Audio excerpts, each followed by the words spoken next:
Bismillahirrahmanirrahim. Assalamualaikum warahmatullahi taala wabarakatuh. Nama saya Artanti Aprilia, mahasiswa semester 5 Fakultas Hukum Universitas Muhammadiyah Surabaya. Di sini, untuk memenuhi penugasan mata kuliah Hukum Anti Korupsi Internasional, saya akan mempresentasikan sebuah paper yang telah saya buat dengan judul Pemulihan Aset atau Asset Recovery Tindak Pidana Korupsi sebagai Upaya Penguatan Integritas Institusi Hukum dan Pemberantasan Korupsi di Indonesia. Korupsi di Indonesia telah bertransformasi menjadi kejahatan sistemik yang melumpuhkan stabilitas ekonomi nasional. Namun, paradigma penegakan hukum saat ini masih cenderung fokus pada penghukuman individu pelaku atau follow the suspect. Sementara pemulihan kerugian negara atau follow the money seringkali terabaikan. Hal ini bisa kita lihat berdasarkan data dari Indonesian Corruption Watch tahun 2024 yang menunjukkan bahwa rasio pengembalian aset hanya sebesar 4,8% dari total kerugian negara. Kita, sebagai masyarakat Indonesia, jelas telah dirugikan oleh para pelaku korupsi, karena praktik ini juga merampas hak dasar rakyat dan menghambat kemajuan bangsa. Adanya pemulihan aset atau asset recovery dengan dasar hukum dan prosedur yang diatur tentu sangat bermanfaat bagi negara dan masyarakat. Aset yang dipulihkan dapat dipergunakan untuk mendanai program sosial serta dapat menjaga integritas institusi hukum. Korupsi adalah penyalahgunaan kekuasaan demi kepentingan pribadi yang bertentangan dengan hukum dan moral. Korupsi disebut juga sebagai extraordinary crime atau kejahatan luar biasa yang berdampak besar bagi keuangan negara dan kesejahteraan masyarakat. Selama ini, pemberantasan korupsi lebih sering menekankan hukuman fisik berupa pemidanaan pelaku, sedangkan pemulihan kerugian negara belum dilakukan dengan upaya optimal. Hal ini membuat banyak dari pelaku korupsi tidak merasakan efek jera karena lemahnya penegakan hukum. Dan bahkan, ada juga aparat hukum yang sangat mudah disuap demi mengurangi hukuman, menjadikan tingkat pidana korupsi semakin meningkat. Menurut Dr. Artijo Alkostar, sarjana hukum Legum Magister, pada karya ilmiahnya tahun 2013, beliau mengatakan bahwa negara Indonesia sejak tahun 2002 dengan diberlakukannya Undang-Undang Nomor 30 Tahun 2002 tentang Komisi Pemberantasan Tindak Pidana Korupsi atau KPK mengklasifikasikan kejahatan korupsi sebagai kejahatan luar biasa atau extraordinary crimes.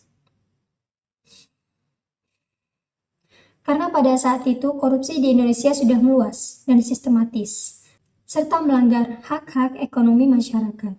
Pemulihan aset hasil tindak pidana korupsi merupakan bagian penting dari strategi anti korupsi. Pemulihan aset bertujuan untuk mengembalikan harta kekayaan yang diperoleh secara tidak sah ke kas negara. Dengan demikian, negara tidak hanya menghukum pelaku, tetapi juga memulihkan kerugian yang dialami.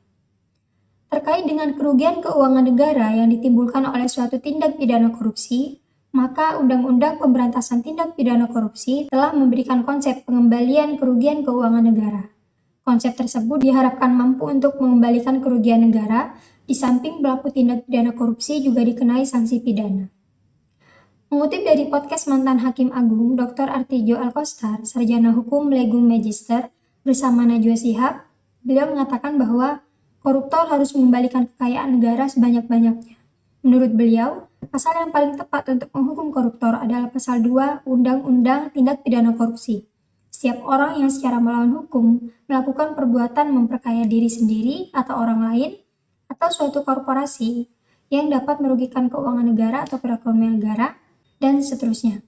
Sedangkan dalam tingkat banding atau dudek fakti, beliau mengatakan bahwa pengadilan negeri dan pengadilan tinggi menerapkan pasal 3 mengenai penyalahgunaan wewenang. Oleh karena itu, dapat disimpulkan bahwa aparat hukum bisa saja memiliki keputusan yang berbeda dalam memilih dasar hukum. Berikut rumusan masalah yang ada di dalam paper ini. Pertama, bagaimana mekanisme pemulihan aset tindak pidana korupsi.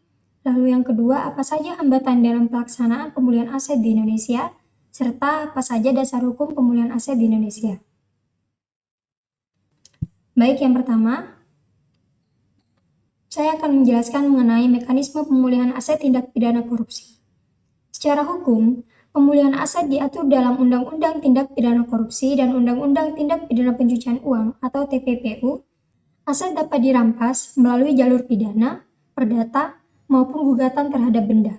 Namun, agar proses ini sah dan final, dibutuhkan putusan pengadilan yang telah berkekuatan hukum tetap.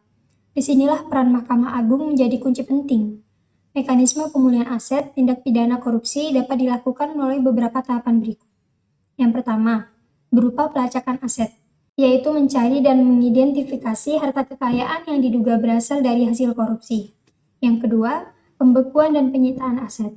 Aset yang telah teridentifikasi dapat dibekukan atau disita untuk mencegah pelaku memindahkan atau menyembunyikan harta tersebut. Yang ketiga, perampasan aset melalui putusan pengadilan.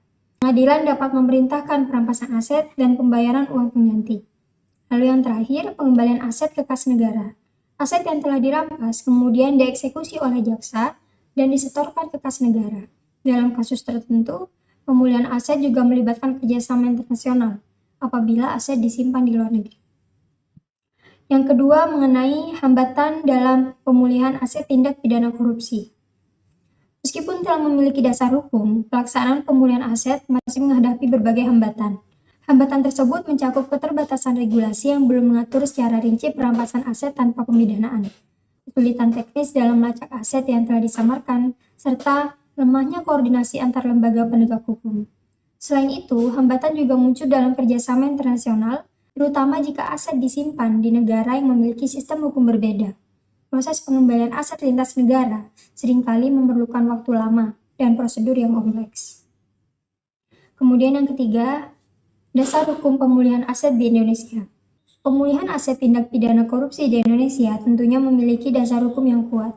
Beberapa di antaranya adalah Undang-Undang Nomor 31 Tahun 1999, Junto Undang-Undang Nomor 20 Tahun 2001 tentang pemberantasan tindak pidana korupsi.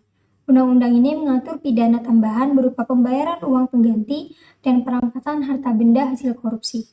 Kemudian, Undang-Undang Nomor 8 Tahun 2010 tentang pencegahan dan pemberantasan tindak pidana pencucian uang yang sangat penting dalam menelusuri dan menyita aset hasil korupsi yang disamarkan. Lalu, ada United Nations Convention Against Corruption atau UNCAC yang telah diratifikasi oleh Indonesia dan menempatkan pemulihan aset sebagai prinsip fundamental dalam pemberantasan korupsi. Lalu ada Kitab Undang-Undang Hukum Pidana atau KUHP yang mengatur mekanisme penyitaan dan perampasan barang bukti. Pemulihan aset tindak pidana korupsi merupakan bagian penting dalam upaya pemberantasan korupsi di Indonesia. Tidak cukup hanya menghukum pelaku, negara juga harus memastikan bahwa kerugian keuangan negara dapat dipulihkan secara maksimal. Dengan penguatan regulasi, peningkatan kapasitas aparat penegak hukum, serta kerjasama nasional dan internasional yang lebih baik, pemulihan aset diharapkan dapat berjalan lebih efektif.